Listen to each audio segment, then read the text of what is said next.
Oke, bismillahirrahmanirrahim. Assalamualaikum warahmatullahi wabarakatuh. Anak-anak soleh-solehah, hari ini kita akan belajar menulis Quran Surat An-Nasr dan apa saja pesan yang terdapat dalam Quran Surat An-Nasr.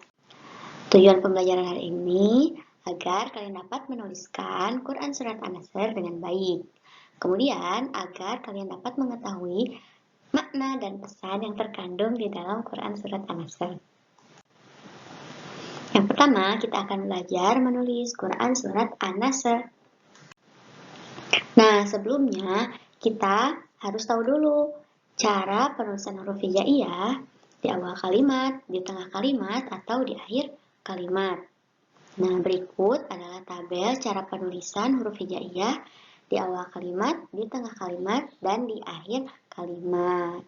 Diperhatikan ya, huruf per hurufnya agar kalian ketika menulis tidak salah dalam penulisan huruf hijaiyahnya.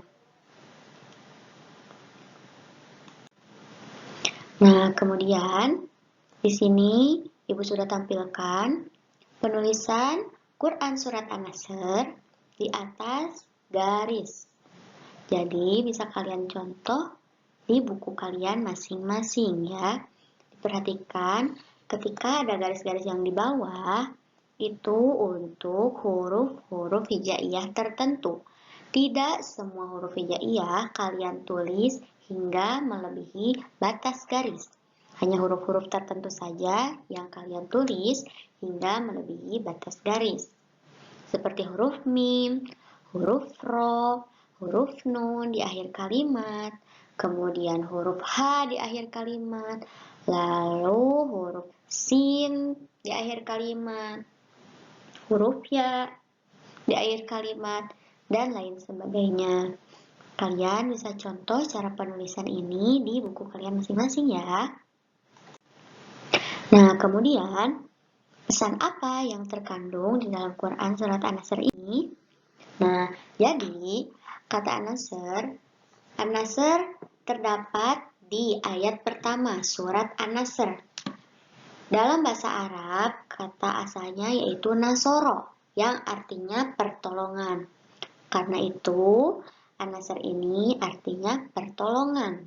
Nah, poin pertama ini, pertolongan Allah akan datang dan Islam akan mendapatkan kejayaan.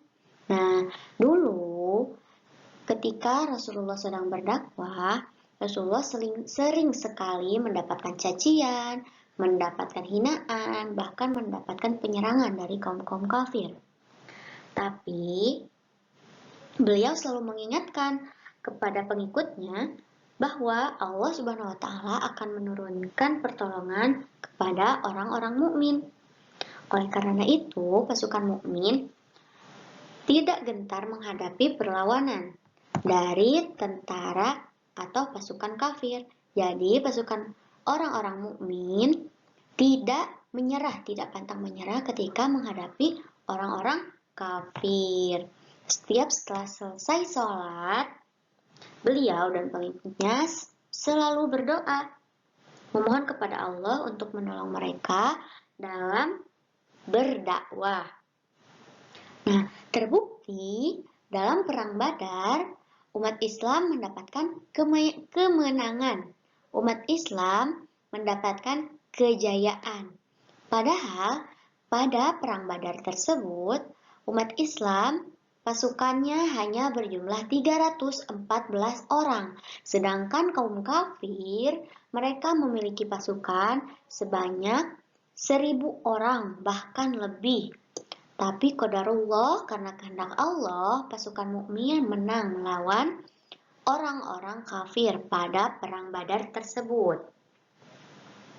Kemudian, setelah itu, orang-orang Islam bertambah karena orang-orang kafir berbondong-bondong masuk Islam karena hidayah yang Allah berikan kepada orang-orang kafir tersebut.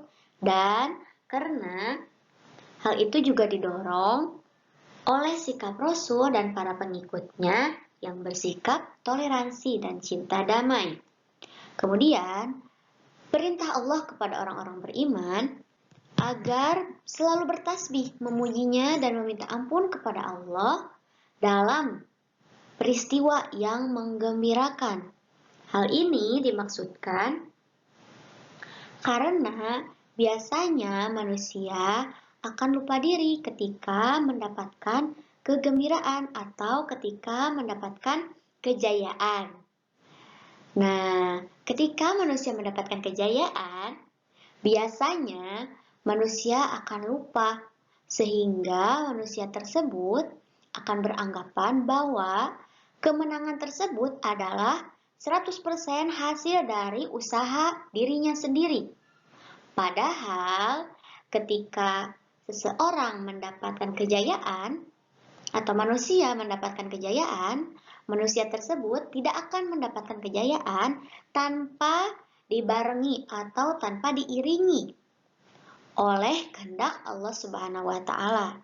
Nah, karena itu kita harus senantiasa bersyukur ketika kita mendapatkan kemenangan atau mendapatkan kejayaan atau ketika kita sedang ada dalam kondisi yang menggembirakan.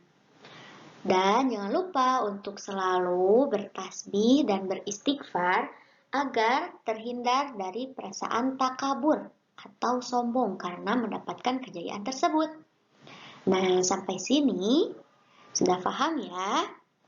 Pesan yang bisa kita ambil sangat banyak di dalam Quran Surat An-Nasr ini.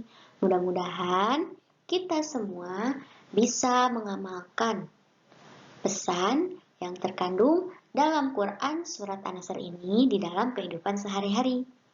Terima kasih semuanya, semoga video ini membantu. Wassalamualaikum warahmatullahi wabarakatuh.